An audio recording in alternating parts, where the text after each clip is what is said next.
கண்களை மூடி ஜெபம் செய்வோம். மகா இரக்கமும் கிருபை நிறைந்த எங்கள் ஆண்டவராய் இயேசு கிறிஸ்து இந்த காலை வேளையிலே இந்த மாதத்திலே 15வது நாளை காணும்படியாக செய்திருக்கிறதுக்காக இந்த மார்ச் மாதத்திலே ஆண்டவராய் இயேசு கிறிஸ்துடைய வார்த்தையை நாங்கள் கேட்க இருக்கிறோம். ஆண்டவர் இந்த பரிசுத்த நாளில் தேவனுடைய வார்த்தை பிள்ளைகளுக்கு மிகவும் ஆசீர்வாதமாய் மாற்றி தருங்க தகப்பனே. இதனாலே அடியான் மூலமாக பிரசவம் பண்ண இருக்க தேவ வார்த்தை அடியானை மறைத்து பரிசுத்தாவினால் ஏவப்பட்டு அவர்களுக்கு அது மிகுந்த ஆசீர்வாதமாய் கிடைக்கும்படி கிருபை செய்ய வேண்டும் என்று இயேசு நாமத்தில் வேண்டுகிறேன். ஆமென். அல்லேலூயா. கர்த்தர் நல்லவர் என்பதை ருசித்திருப்பார்கள். யார் நல்லவர்? கர்த்தர் நல்லவர். ஆண்டவராய் இயேசு கிறிஸ்து நல்ல வேதவசனம் சொல்லுது, தேவன் ஒருவரை தவிர மற்ற ஒருவரும் நல்லவன் அல்ல என்று சொல்றார். அப்படின்னா என்ன வருஷம்? நம்மள நல்லவன் இல்லையா? இல்லை. நீதிமான் இன்னும் தன்னை நீதிமான் என்று சொல்லிக் கொள்ளட்டும், பரிசுத்தவான் இன்னும் தன்னை பரிசுத்தப்படுத்திக் கொள்ளட்டும் என்று சொல்லியிருக்கிறது. அப்ப ஒவ்வொரு நாள் நம்ம என்ன செய்யணும்? பரிசுத்தப்படுத்திக் கொள்ளணும். நம்ம நல்லவனாய் வாழ வேண்டும் என்ற முயற்சி நம்மளுக்குள்ளாக இருக்க வேண்டும். அல்லேலூயா. அதைத்தான். அதற்கு நீங்க என்ன செய்ய வேண்டும் என்றால், இயேசுவை அறிந்திருக்கிறோம், இயேசு கிறிஸ்துவை பற்றி நாம் அறிந்திருக்கிறோம், இயேசு கிறிஸ்துவனுடைய வேத வசனத்தை வாசித்து இருக்கிறோம், எல்லாம் சரிதான். ஆனால் உனக்குள்ளாக ஒரு மாற்றம் இருக்க வேண்டும். இயேசு நன்மை செய்த மனிதனாய் சுற்றி திரிந்தார் என்று வாசிக்கிறேன். என்ன செய்தாரு? நன்மை செய்து கொண்டிருந்தார். ஆமென். நன்மை செய்தார். நன்மைன்னு என்ன? குருடர்கள் கண்களை திறந்தார், முடவர்களை நடக்க செய்தார், பசியா இருந்தவர்களுக்கு ஆகாரம் கொடுத்தாரு, நிறைய காரியங்களை செஞ்சார். இன்னைக்கு கிறிஸ்துவராக இருக்கிற நீங்கள் எத்தனை பேர் நன்மை செய்றீங்க? அல்லையா? ஒருத்தன் பசியா இருக்கிற ஒரு டீ வாங்கி கொடுங்க, நம்ம வாங்கி கொடுத்துருக்கோமா? சற்று சிந்தித்து பாருங்கள். வாங்கி கொடுப்பவர்கள் உண்டு. ஆனால் சில பேர் என்ன செய்வான்? காசு இருந்துகிட்டே நம்ம என்ன செய்வான்? காசு இல்லைன்னு சொல்லுவான். சொல்லக்கூடாது. பசியா இருக்கிறான், காசு கொடுக்காதீங்க. சில பேர் என்ன செய்யறான்? கொஞ்சம் கொஞ்சமா காசை வாங்கிட்டு போய் என்ன செஞ்சிடறான்?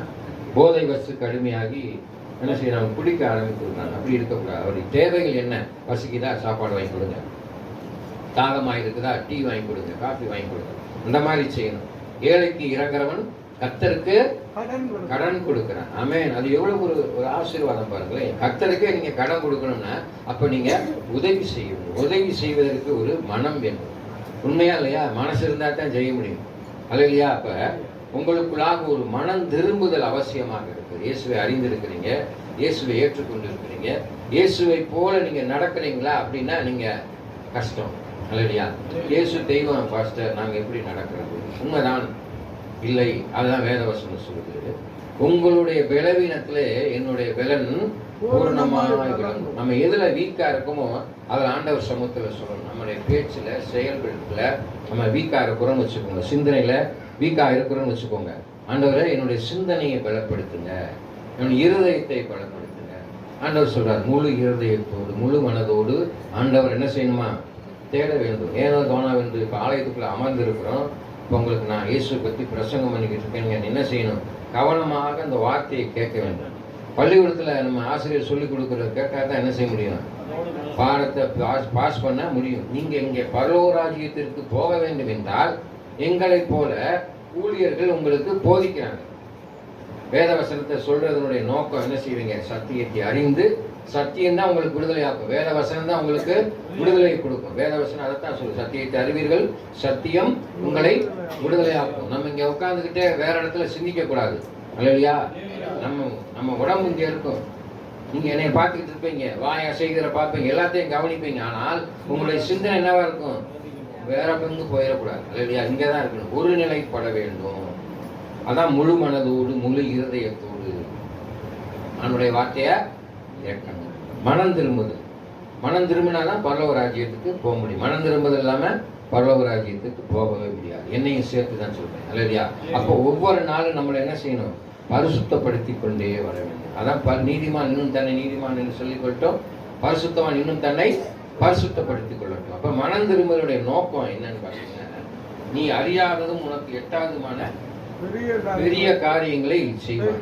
நீ அறியாததுமான பெரிய காரியங்களை என்ன செய்வாரான்? பெரிய கிரிகைகளை உனக்கு அறிய வைப்பேன். அப்ப நீ அறிய வேண்டும், தெரிந்து கொள்ள வேண்டும். பெரிய பெரிய கிரிகளை நீ தெரிந்து கொள்ள வேண்டும் என்றால் இயேசுவிடத்தில் நீ போக வேண்டும், இயேசுவை பார்க்க வேண்டும், இயேசுவை தியானிக்கணும். இன்னொன்று என்ன தெரியுமா? மனம் திரும்புதல்ல அக்செப்டன்ஸ். எவன் ஒருவன் தன் பாவத்தை அறிக்கையிட்டு விட்டு விடுகிறானோ அவனுடைய பாவம் மன்னிக்கப்படும் என்று சொல்லுது. இப்போ நம்ம தெரிந்தும் தெரியாம பாவம் செய்வோம். பாவம் என்பது என்ன அப்படின்னு கேட்டீங்கன்னா, பாஸ்டர் குடிக்கிறது தான் பாவமா அப்படின்னு கேட்போம். விபச்சாரம் செய்வது பாவமா, கொலை செய்வது பாவமா அப்படின்னா அதெல்லாம் பாவம் தான். ஆனால் கசப்புகளை வைத்திருப்பது, இதயத்துல கசப்பு வச்சிருப்பீங்க பார்த்தீங்களா, அந்த கசப்பு இருந்தால் பாவம். கோபம் ஒரு பாவம், பொறாமை ஒரு பாவம். இதெல்லாம் மனுஷன்கிட்ட இருக்கும். ஒருத்தர் நல்லா வரானா அவனை பார்த்து பொறாமைப்பட்டீங்கன்னா அது ஒரு பாவம். அவனுடைய வளர்ச்சியில நீங்கள் பொறாமைப்படக்கூடாது, சந்தோஷப்படணும். அல்லையா, ஒருத்தர் கீழே விழுவனு என்ன செய்யறான், சிரிக்கிறான் அவனை பார்த்து, அது தவறு. தவறு தானே. கீழே விழுவனு சிரிக்கலாமா? சிரிக்கக்கூடாது, வருத்தப்படணும். இல்லைன்னா அவரை தூக்கி விடுவதற்கான முயற்சியில நம்ம ஒருத்தனுடைய இழப்புல நாம் மகிழக்கூடாது. ஆமென். அது பாவம். வேதவசனம் சொல்லு. அதனாலதான் இயேசு கிறிஸ்து தன்னைத்தானே ஏக பலியாக உங்களுக்காக என்ன செஞ்சார், அடிக்கப்பட்டார். இங்க இருக்கிற நீங்க இங்க இருக்க எனக்காக அடி வாங்குவீங்களா? யாராவது வாங்குவீங்களா? வாங்க மாட்டீங்க. செவிட்டுல திருப்பி 4 அப்போ அப்படிருவீங்க. அல்லையா, உண்மைதானே. ஆனா இயேசு உனக்காக என்ன செய்தார், அரைஞ்ச அப்ப சும்மா இருந்தாரு, கொட்டினப்ப சும்மா இருந்தாரு, அடிச்சப்ப சும்மா இருந்தார். எல்லா சூழ்நிலையிலும் அவர் பொறுமையாக அமைதி காத்தார் என்று பார்க்கிறோம். ஆமென். அதுதான் மனம் திரும்புதல். எவன் ஒருவன் தன்னைத்தானே தாழ்த்துகிறானோ அவன் உயர்த்தப்படுவான். அல்லேலூயா. பெருமை உள்ளவனுக்கு தேவன் எதிர்த்து நிற்கிறார். அப்ப நம்மளுக்கு பெருமையும் தாழ்மை இல்லைன்னா மனம் திரும்ப முடியாது. தலைக்கணம் சொல்லுவாங்க தெரியும், மண்டக்கணம் பிடிச்சிருக்காங்க. அந்த காசு இருக்கு, பணம் இருக்கு, பங்களா இருக்கு, சொத்து இருக்குன்னு திமிரு பிடிச்சு அலையிறான். சொல்றாங்களா இல்லையா? ஆமென்.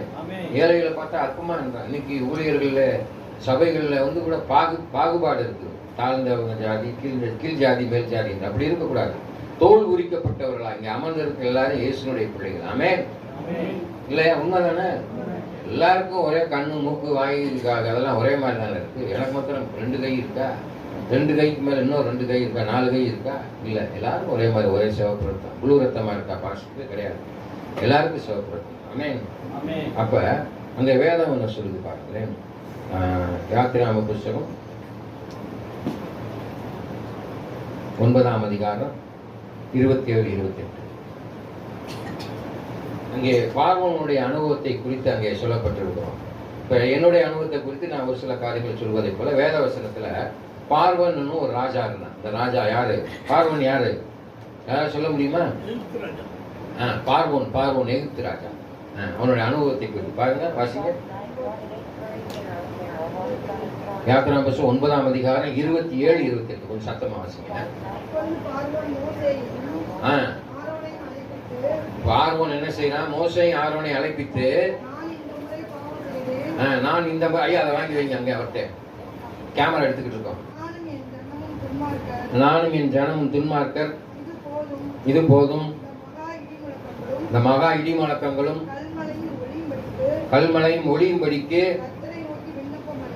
கர்த்தரை நோக்கி விண்ணப்பம் பண்ணுங்கள், நான் உங்களை போக விடுவேன். பார்த்தீங்களா, இனி உங்களுக்கு தடை இல்லை என்றான். மோசையும் ஆரோனையும் கூப்பிட்டு அங்க சொல்றான், ஆரோன் இனி உங்களுக்கு தடை இல்லை, பாடு கிடையாது, நீங்க போகலாம். அவன்கிட்ட எப்படி அவன் மனம் திரும்பினான்? தலைப்பிள்ளை சங்காரன் என்று 10வது ஒரு காரியத்திலே அவனுடைய தலைமகன் என்ன செய்தார்? பிதாவானவர் மரித்து போன பிறகு அவன் உண்மையான தெய்வம் இருக்கு அப்படின்னு சொல்லி என்ன செஞ்சான்? அடிமைத்தனத்தில் இருந்த இஸ்ரவேல் ஜனங்களை விடுவித்தார் என்று பார்க்கணும். அதே போல உங்களுடைய வாழ்க்கையில எதற்காவது ஒரு காரியத்திற்கு நீங்க அடிமைப்பட்டு இருப்பீங்க. ஆமென். சிகரெட் பழக்கத்திற்கு அடிமைப்பட்டு இருப்போம், குடி பழக்கத்துக்கு அடிமைப்பட்டு இருப்போம், பொறாமைக்கு அடிமைப்பட்டு இருப்போம், கெட்ட வார்த்தை பேசுறது அடிமைப்பட்டு இருப்போம், டிவி பார்க்கறது, செல்போன் பார்க்கறது, அல்லையா, அப்புறம் என்ன நிறைய காரியங்களுக்கு அடிமைகளாக. எந்த ஒரு பொருள் உங்களை அடிமைப்படுத்திக்கிறதோ அது பாவம். நீங்க யாருக்கு அடிமையா இருக்கணும்? இயேசுவுக்கு மாத்திரம்தான் நீங்க அடிமையா இருக்கும். வேதவசனம் சொல்லுது. ஆமென்.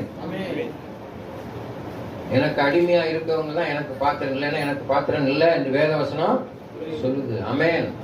இன்னைக்கு எத்தனையோ ஜனங்கள் எதுக்கு அடிமையா இருக்கிறோம்? செல்போன். இன்னைக்கு பிள்ளைங்க பூரா செல்போனை பார்க்குது. ஆமென். அதனாலதான் கொள்ளையெல்லாம் நடக்குது. அதை பார்த்து அதன்படி நடக்கிறாங்க. டிவி பார்த்துக்கிட்டே உட்காந்துருக்காங்க. இல்லையா? 4 கால் பிசாசு உங்களை அடிமைப்படுத்தி விடுகிறது. அந்த நேரங்களில் ஏதாவது வேலை பார்க்கலாம், என்ன பாஸ்டர் சரி, நாங்கள் நாள் பூரா வேலை பார்த்துட்டு கொஞ்ச நேரம் தானே டிவி பார்க்குறீங்க அப்படின்னு சொல்லலாம். கிறிஸ்துவுக்குள் பிரியமானவர்கள், அந்த இந்த சிறிய நேரத்தை இயேசுக்கென்று கொடுத்து பாருங்க. அடுத்த நாள் மிகவும் ஆசீர்வாதமா இருக்கும், மிகவும் ஆசீர்வாதமா இருக்கும். அல்லேலூயா. அதே போல அந்த வேதவசனத்துல சொல்லிட்டு பாருங்க. சங்கீத புஸ்தகம் 78வது அதிகாரம் 34, 35, 36, 37 வாசிங்க. அவசியம் அவசியம். 78ஆம் அதிகாரம் 34வது வசனத்துல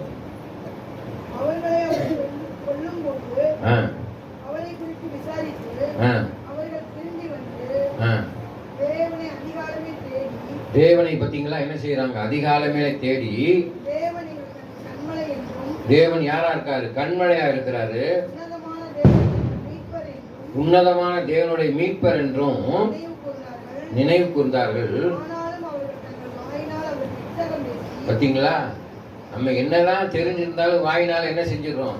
இல்லாத பொல்லாத பேசி நம்மளே சாபத்தை வாங்கிறோம். அப்படி இருக்கக்கூடாது. அது மனம் திரும்புவதற்கு தடையா இருக்கக்கூடிய காரியம். அப்படி நம்ம செய்யக்கூடாது. இச்சகம் பேசவே கூடாது. ஆமென். பார்த்தீங்களா? நாவுல பொய் நாவு, புரட்டு நாவு இருந்துச்சுனாலே போச்சு. அல்லையா? நிலைவரமான அதான் சொல்லி பார்த்தீங்களா? முழு இருதயத்தோடு முழு மனதோடு ஆண்டவரை பார்க்கணும்.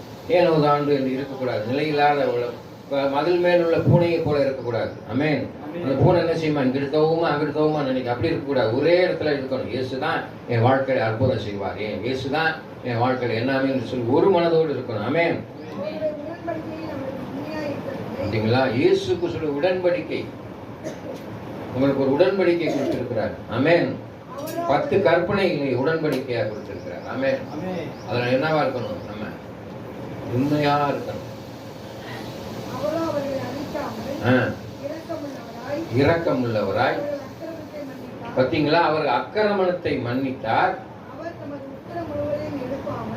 அவருடைய கோபத்தை எழுப்பாமல். ஆனா நம்ம தான் உடனே கோபப்பட்டிருக்கோம். உங்களுக்கு விரோதமாய் பேசுகிறவர்களை பார்த்து செய்கிறவர்களை பார்த்து உக்கிரமா கோபம் வந்துடுது. அந்த மாதிரி இருக்கிறது. ஆண்டவர் அப்படி பார்த்தா உன்னையும் என்னையும் இன்னைக்கு என்ன செஞ்சிருக்கலாம்? நம்ம செய்கிற சேட்டைக்கு தப்புக்கும் கோபத்தில் ஒரு நிமிஷம் அழிச்சு போட்டுக்கலாம். ஆனால் தேவனுடைய கிருபை மன்னிக்கக்கூடிய தன்மை இருக்கு. எப்படியாவது என் பிள்ளை மனம் திரும்பும், ஒரு நாளைக்கு என்கிட்ட வரும், அதான் கெட்டு போகக்கூடாது என்ற நல்ல எண்ணம். ஆமென். விலக்கி விட்டார். அநேக நாள் இயேசு கிறிஸ்து பிதாவின் நம்மள கோபத்தை விலக்கிட்டார். நம்ம எவ்வளவு தவறு செய்யறோம், அதையெல்லாம் அவர் பாராதபடி அவருடைய முகத்துக்கு பின்பாக எரிந்து விட்டிருக்கிறார். ஆமென். முதுகுக்கு பின்பாக எரிந்து விட்டார். நீ என்ன மறந்தா நான் உன்னை மறந்துடுவேன். இல்ல மறந்துடுவார் வேதவசனம். நீ என்னை மறந்தால் நான் உன்னை மறந்தேன். அதனாலதான் அவர் என்ன சொல்றாரு? தேடுங்கள் கண்டடைவீர்கள். மத்தேயு புத்தகத்தில் சொல்லி தேடணும், ஆண்டவரை தேடணும். ஆண்டவரை தேடலைன்னா ரொம்ப கஷ்டம். அன்பான தேவ பிள்ளைகளே, உலகத்துல சொல்லியிருப்பான்ல, அன்னையும் பிதாவும் முன்னறி தெய்வம். ஆமென். பூமியில உன் ஆயுசு நாட்கள் நீட்டிருப்பதற்கு உன் தகப்பனையும் உன் தாயையும் கனம் பண்ணுவாயாக. அன்பான தேவ பிள்ளையே, தகப்பன், முதலாவது தகப்பன் உடைய வாழ்க்கையில இயேசுதான். அவர் தான் உன்னை படைச்சிருக்கிறார். அவருக்கு தெரியும் எது நல்லது எது கெட்டது என்று தெரியும். உனக்கு கொடுத்த காரியத்தை குறித்து அவர் அறிந்திருக்கிறார். ஆமென். இல்லையா? எதை குறித்து கவலைப்படாதீங்க. நல்ல கைகால் சுகத்தோட இருப்பான், நல்ல பலவானா இருப்பான். ஆனா அவன் பரலோகத்துக்கு போவானான்னு கொண்ட சந்தேகம். அதான் ஆண்டவர் சொல்றாரு, ஒரு காலோடு கூட நீ பரலோகத்துக்கு வந்துடலாம், கெட்டவனா இருக்காத. ஒரு கண்கள் இல்லைன்னா கூட பரலோகத்துக்கு வந்துடலாம், நீ கெட்டவனா இருக்காத. ஆமென். அப்ப நம்முடைய வாழ்க்கையிலே வேதவசனத்துல சொல்லியிருப்பாங்க. யோசுவாவின் புத்தகம் 7ஆம் அதிகாரம் 20வது வசனம். யோசுவாவின் புத்தகம் 7ஆம் அதிகாரம் 20வது வசனம்.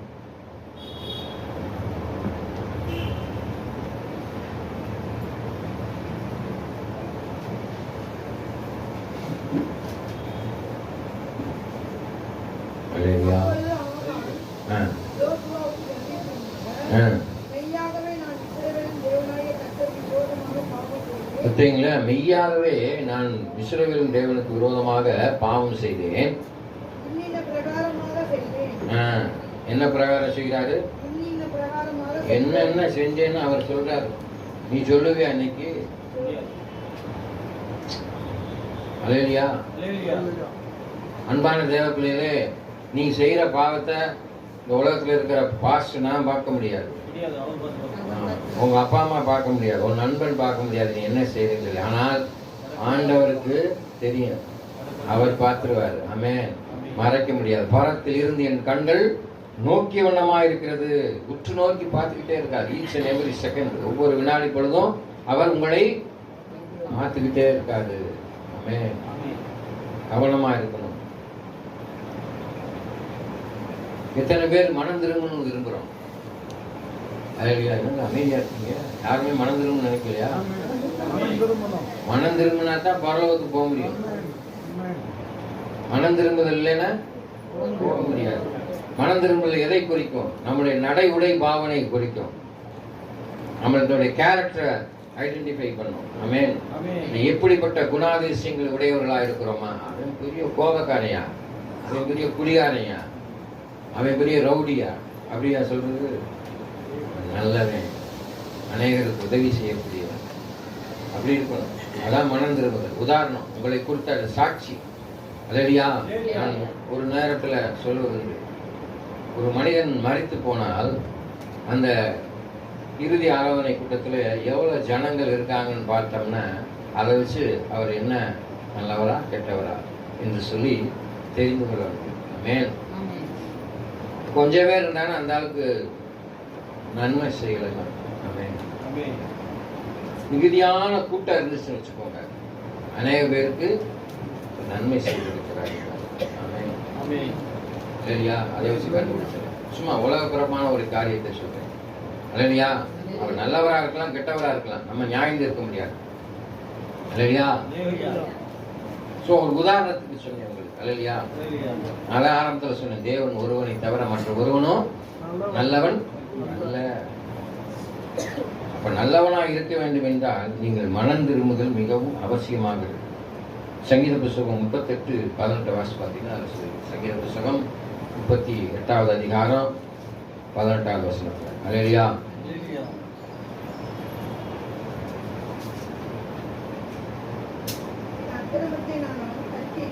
பார்த்தீங்களா? என் அக்கிரமத்தை நான் அறிக்கையிட்டு என் பாவத்தின் நிமித்தம் விசாரப்படுகிறேன். அல்லேலூயா. அப்ப அக்கிரமத்தை என்ன செய்யணும்? அறிக்கையிடணும். அதான் எவன் ஒருவன் தன் பாவத்தை அறிக்கையிட்டு விட்டு விடுகிறானோ அவனுடைய பாவம் மன்னிக்கப்படும். இந்த வசனத்துல கடைசியில் என்ன சொல்லி பாருங்க, அறிக்கையிட்டு விசாரப்படுகிறேன். விசாரப்படுகிறேன்னா வசனப்படுறேன். நம்ம தெரிஞ்ச தப்புக்காக யார் வசனப்படுறோமோ அவங்க மனம் திரும்புதல் ஈஸியா ஆயிடும். ஐயோ தப்பு செஞ்சுட்டோமே என்ன செய்யணும்? வருத்தப்படணும். இன்னைக்கு எத்தனை பேர் வருத்தப்படுறோம்? அல்லேலூயா. ஆமென். பால்ராஜையா ஒருத்தர் அண்ணன் கை கொடுக்குறாரு. அன்பான தேவ பிள்ளைகளை வருத்தப்படணும். ஒருத்தரை திட்டோம் அப்படின்னு சொல்லிட்டோம்னா வருத்தப்படணும். ஆமென். தேவையில்லாம திட்டோம் அப்படின்னு இல்லை, நான் காரணத்தோட தான் திட்டினேன், அவன் என்னை திட்டுனா என்னை திட்டினேன், அப்படி அல்ல. ஒரு கண்ணத்தில் அறைந்தால் மறுகணத்தை என்ன மறுகணத்தை காமிச்சா அதையும் சேர்த்து அப்பிடுவான்றீங்க. எத்தனை தடவை அடிப்பான்? மிஞ்சி போன 10 தடவை அடிப்பானா? கண்ணை பத்தியா பாலராஜா சொல், கண்ணை வீங்குற வரைக்கும் அடிப்பான். வீங்கிட்டு போது ஒரு ஒரு ஸ்டேஜ் வரும்போது அவனுக்குள்ளாக ஒரு இரக்கம். அவன் மனுஷன் தானே. அங்கிட்ட இருந்து ஒரு உதாரணம் அனுபவம் வந்து அவ்வளவு வரைக்கும் தாங்குறானே இல்லையா அப்படின்னு சொல்லி இறக்கம் இல்லையா? அன்பான தேவையில்லை. அது மாதிரி நம்முடைய வாழ்க்கையில வேதத்தை இறுக பிடித்துக் கொள்ளணும். அப்பதான் நம்ம மனம் திரும்புதலுக்குரிய காரியம் இங்கே வரும். சங்கீத புஸ்தகம் 51:3-11 2 வசனங்கள் வாசிங்க. சங்கீத புஸ்தகம் 51:3-11 வாசிங்க. மாறிங்கையா பாருங்க, கீழே இருந்து கூட்டி வாங்க. என் மீறுதலை நான் அறிந்திருக்கிறேன். பார்த்தீங்களா? என் பாவம் எப்பொழுதும் எனக்கு முன்பாக நிற்கும். அல்லேலூயா. உம்முடைய சமூகத்தை விட்டு என்னை தள்ளாமலும் நம்முடைய பரிசுத்த ஆவியினிடத்திலிருந்து ரொம்ப முக்கியமான காரியம் 11வது வசனம் என்று நினைக்கிறேன். 5வது வசனத்தில் என்ன சொல்லியிருக்குது?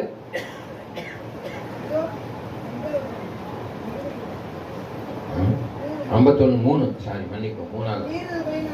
பார்த்தீங்களா, மீறுதலை அறிந்து இருக்கிறோம். நம்ம எதை செய்யக்கூடாதுன்னு நினைக்கிறோமோ அதை செஞ்சிருவோம். அது அறியாமையே. அப்படியா? நம்ம செய்யற பாவம் தெரிந்து செய்யறோமா தெரியாம செய்யறோம்? ஒரு தடவை செய்வீங்க தெரியாம, அடுத்த தடவை தெரிஞ்சுதானே செய்யணும். தெரிஞ்சு செய்யறோம் தெரியாம செய்யறோம் சொல்லாதீங்க. இப்ப எல்லாமே தெரியும் உங்களுக்கு, எது செய்யக்கூடாது எது செய்யணும்னு வேற சர்ச்சில் நல்லா சொல்லியிருக்காங்க, சொல்லி கொடுத்துருப்பாங்க. உங்க வயசு சின்ன பிள்ளை கிடையாது, பெரிய ஆளா இருக்கிறோம். அப்ப நம்ம தெரிஞ்சுதான் செய்யறோம் இல்லையா? உதாரணமா ஒரு காரியம் சொல்றீங்க, உங்க மனைவியை நீங்க நேசிங்கன்னு வேற வசனம் சொல்லியிருக்கு. எத்தனை பேர் நேசிக்கிறீங்க?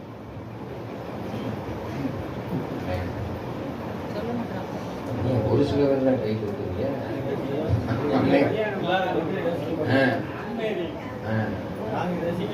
உடனே ஒரு வேத வசனத்துல சொல்லியிருக்கு, மனைவி எல்லா காரியத்திலும் கீழ்ப்படிந்து நடக்க வேண்டும். அப்பனா பாஸ் நாங்க நேசிக்க முடியும் அப்படின்னு நீங்க சொல்லலாம்.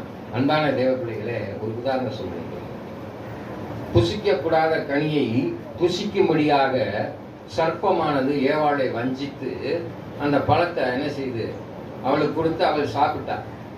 அந்த பழத்தை எடுத்துட்டு ஏவாள் என்ன செஞ்சா? நேர ஆதாம்கிட்ட வந்துட்டா. ஆதாம்கிட்ட வந்து இதை சாப்பிடு அப்படின்னு சொல்லி கொடுக்கும்போது அவன் என்ன செஞ்சான்? வாங்கி உடனே சாப்பிட்டான்.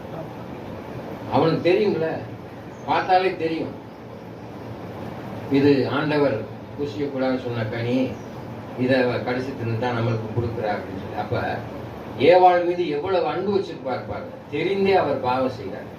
அதான் ஆறாமுடைய பாவம் மனுஷனுக்கு பின்னால வந்துச்சு. இன்னைக்கு எத்தனை பேர் கொண்டாடிக்க மாட்டே ஆட்டுறீங்க? சிரிப்புனாலே அவருக்கு ஆமேன். ஆலோசனை தேவைதான், இல்லைன்னு சொல்லவில்லை. ஆனால் இயேசு கிறிஸ்து சபைக்கு தலையா இருக்கிறதை போல புருஷன் குடும்பத்திற்கு தலையா இருக்கிறார். அன்பான தேவன், இயேசுக்கு நிகராக சொல்லப்படுகிறது. எதுக்கு நிகராக சொல்லப்படுகிறது? சபைக்கு இயேசுவான தலை. இங்க நம்மளாம் அவயமா இருக்கிறோம். அதை போல குடும்பத்திற்கு புருஷன் தலையா இருக்கிறான். எத்தனை பெண்கள் புருஷன்மார மதிச்சு நடக்கிறீங்க, கனப்படுத்துறீங்க, சிந்தித்திருப்பாங்க. அன்பான தேவ பிள்ளைகளே, இன்னைக்கு குடும்பம் உடைவதற்கான முக்கிய காரணமே புருஷனை மதிக்காததுனால. ஆமென். வேதவசனம் சொல்லுது, புத்தியுள்ள ஸ்ரீ தன் கைகளினாலே வீட்டை கட்டுகிறாள், புத்தி இல்லாதவளோ தன் கைகளினாலே வீட்டை இடித்து போடுகிறாள். ஆவதும் பெண்ணாலே அழிவதும் பெண்ணாலே. பொம்பளை நினைச்சா எதனாலும் சாதிக்கலாம். ஆமென். அப்ப கட்டுறது உங்க கையில தான் இருக்கு, குடும்பத்தை நடத்துறது. அன்பான தேவ பிள்ளைகளே, சந்ததிகளை உண்டு பண்ணுகிறவங்க யாரு? பெண்கள். நான் இருக்கேன்னு சொன்னா எங்க அப்பா கிட்ட சொல்லி, எங்க அம்மா இதுதான் உங்க அப்பான்னு சொன்னாங்க, ஐடென்டிபிகேஷன் இல்லையா? அப்ப நல்லா நான் சொல்றது உங்களுக்கு ஆழ்ந்த கருத்தை விளங்கி கொள்ளுங்க. அப்ப அவங்க எவ்வளவு பெர்ஃபெக்டா இருக்கணும் அப்படின்னு யோசிச்சு பாருங்க. கணத்துக்குரிய பாத்திரம் பெண்கள். ஆமென். கணத்துக்குரிய பாத்திரம். வெள்ளாக்காரன் பார்த்துருக்கீங்களா? லேடிஸ் வந்தா என்ன செய்வான்? எந்திரிச்சு நின்று அவன் தொப்பி போடுற தொப்பியை கலட்டி அவர்களுக்கு மரியாதை செய்யும். அல்லையா? ஆமென். இப்ப நம்முடைய அரசாங்கத்துல என்ன செய்யறாங்க? பெண்களுக்கு முதலிடம் கொடுக்குறாங்களா இல்லையா? ஆமென். பெண்களுக்கு கொடுக்கணும். அதை போல உங்க வீடுகளிலே பெண்களை நேசித்து அவர்களுக்கு முதலிடம் கொடுங்க. அவர்களை அன்பாய் நடத்துனீங்கன்னா அவங்க எல்லா காரியத்திலும் கீழ்ப்படிவாங்க. இதுதான் ஒரு மனம் திரும்புதல். குடும்பத்தை நடத்த தெரியாதவன் பிற காரியத்தை எப்படி செய்ய முடியும்? அல்லேலூயா. நம்முடைய வாழ்க்கையிலே இயேசு மனம் திரும்பக்கூடிய காரியங்களை என்ன செய்திருக்கார்? வேதவசனம் மூலமாக கற்றுக் கொடுத்திருக்கிறார். ஆமென். வேதவசனத்தில் அங்கே சொல்லி 2 கொரிந்தியர் புத்தகம் 7ஆம் அதிகாரம் 9-10. 2 கொரிந்தியர் புத்தகம் 7ஆம் அதிகாரம் 9வது வசனம் 10வது வசனத்தை வாசிப்போம்.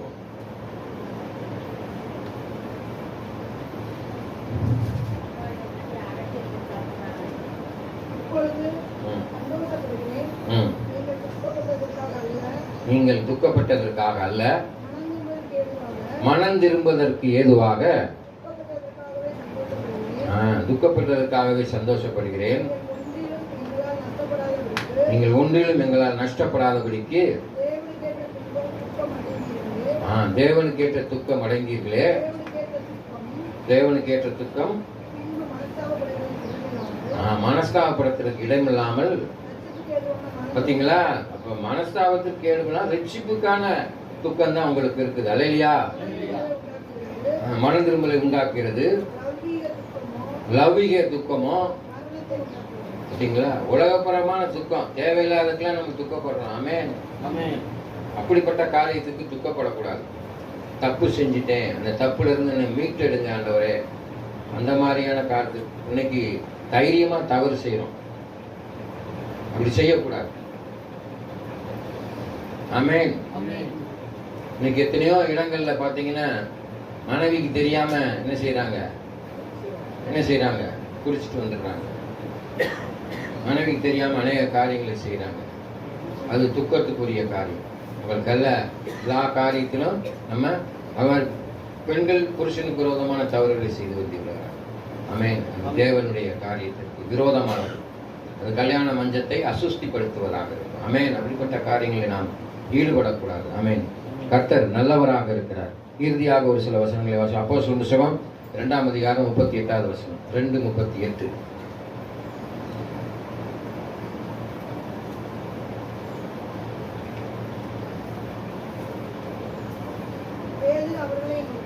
யாரு? பேதுரு அவர்களை நோக்கி, நீங்கள் மனம் திரும்பி ஒவ்வொருவரும் பாவ மன்னிப்புக்கென்று, பார்த்தீங்களா, இயேசு கிறிஸ்து நாமத்தினாலே பார்த்தீங்களா ஞானஸ்தானம் பெற்றுக்கொள்ளுங்கள். அப்பொழுது பரிசுத்தாவின். இதுல ஒரு பெரிய குழப்பமே இருக்கு சபையில். இந்த ஞானஸ்தானத்தை குறித்து கிறிஸ்துவின் சபை ஒன்று சொல்லும், பெந்தேகோஸ்தே ஒரு சபை சொல்லும், ஆர்சி சபை ஒன்று சொல்லும், சிஎஸ்ஐ சபை ஒன்று சொல்லும். வேதவசனத்தை தெளிவாக சொல்லியிருக்கு. இயேசு கிறிஸ்து நாமத்தினாலே ஞானஸ்தானத்தை என்ன சொல்லியிருக்குது? பெற்றுக்கொள்ளுங்கள். Receive the name of Lord Jesus Christ. பிதா குமாரன் பரிசுத்தாவின் நாமத்தினாலே ஞானஸ்தானம் கொடுங்கன்னு சொல்லியிருக்கு. போதகர் என்ன செய்யணும்? பிதா குமாரன் ஞானஸ்தானே என்று சொல்லி அவருக்கு கொடுக்கணும். எடுக்கிறவங்க இயேசு நாமத்தாலே ஏற்றுக்கொள்ள வேண்டும். ஆமென். இயேசு அதைத்தான் செஞ்சார். யோவான் ஸ்தானத்துல போனாரு. நீ இப்பொழுது எனக்கு இடம் கொடு அப்படின்னு சொன்னாரு. யோவான் ஸ்தானம் என்ன செய்தாரு? முழுக்க ஞானஸ்தானம் கொடுத்தாரு. பரலோகம் திறக்கப்பட்டது. பரிசுத்த ஆவியானவர் புறா வடிவிலே இறங்கினார் என்று பார்த்தோம். ஆமென். அல்லேலூயா. அப்ப மனம் திரும்புதல் ஒரு முக்கியமான ஒரு காரியமாக இருக்குது. அல்லேலூயா. வேதவசனத்தில் சொல்லி ரோமர் புத்தகம் 2ஆம் அதிகாரம் 4வது வசனம். 2:4.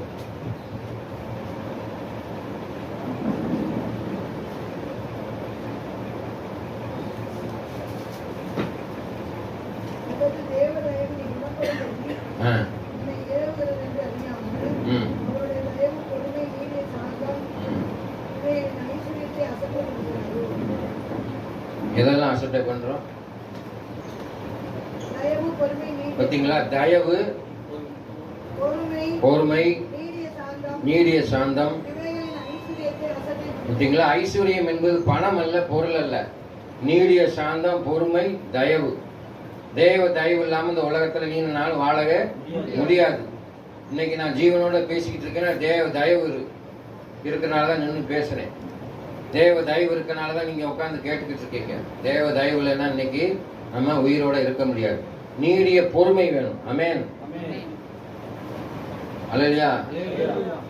பொறுமை கடலிலும் பெரிது சொல்றான்ல உலக மனுஷன் சொல்றான். ஆமென். எவன் ஒருவன் தன் வாயை திறவாமல் இருக்கிறானோ அவன் ஞானி எனப்படுவான். ஆமென். எவ்வளவுக்கு அளவு நீங்க பொறுமையா இருக்கிறீங்க அவ்வளவுக்கு அளவு நீங்க வாழ்க்கையில ஜெயிச்சிடலாம். இயேசு கிறிஸ்து பொறுமையா இருந்து எல்லாவற்றையும் சாதித்தார். தேவ சித்தத்தை செய்து முடித்தார். அல்லேலூயா. ஒரு ஆபீஸுக்கு போறீங்க. ஒரு ஆபீஸ்ல போய் உங்களுக்கு வேலை நடக்கணும்னு என்ன செய்றீங்க? ஒரு கொஞ்ச நேரம் பாக்குறீங்க. அதுக்கப்புறம் போய் அதிகாரியை குறிச்சு டாம் டூம்னு கத்துறீங்க. என்ன செய்ய? பாம்பு எடுத்து கிழிச்சு போட்டுருவேன். இப்போ பொறுமையா காலையில வரைக்கும் போய் உங்க பேங்க்ல பணம் எடுக்கிறதுக்கு நீங்க என்ன செய்யுங்க, ஏடிஎம்ல வரிசையில் காத்துக்கிட்டு தான் இருக்கு. சாதாரணமா பொருளாதாரத்தை எடுப்பதற்கு நீங்க காத்திருக்கிறீங்க. அப்ப பரலோக ராஜ்யத்திற்கு போவதற்கு நீங்க பொறுமையா காத்திருக்கணும். ஆமென். இல்லைன்னா போக முடியாது. தேவனுடைய வருகை சமீபமா இருக்கிறது. இப்ப நம்ம சபையில உட்காந்து திடீர்னு நம்ம ஆண்டவர் வந்துட்டா எல்லாரும் போறதுக்கு ரெடியா இருக்கணும். எத்தனை பேர் ரெடியா இருக்கிறீங்க? அல்லேலூயா. இயேசு வந்துருவார். வந்த உடனே நம்ம போறதுக்கு தயாரா இருக்கணும். அல்லேலூயா. ரிசரக்ஷன், மறுரூபம் அடைய முடியாது. திடீர்னு உட்காந்துருப்போம், மறைஞ்சிடணும். பார்த்துருக்கீங்களா? அதுக்கு பேர் ரிசரக்ஷன், மறுரூபம் அடைதல். ஆண்டவர் வருகைக்கு முன்னால போயிட்டோம்னா தப்பிச்சோம் அர்த்தம். உபத்திரவத்தின் காலம், அந்த காலம், இந்த காலம், பாடிகளின் காலம் இதுகளுக்குள்ள மாட்டாம நீங்க நம்ம நல்லா பரிசுத்தமா இருந்தீங்க வச்சுக்கோங்க, டக்குன்னு எடுத்துப்பாரு ஆண்டவர். திடீர்னு நீ இருந்தா அந்த போதகரை காணணும் தேட முடியாது. ஜான் கென்னடியை பார்த்தோம், காணமே, அவர் மறைஞ்சிட்டாரே அப்படி சொல்ல முடியாது. பரிசுத்தமா இருக்கணும். ஆமே, உண்மைதானே?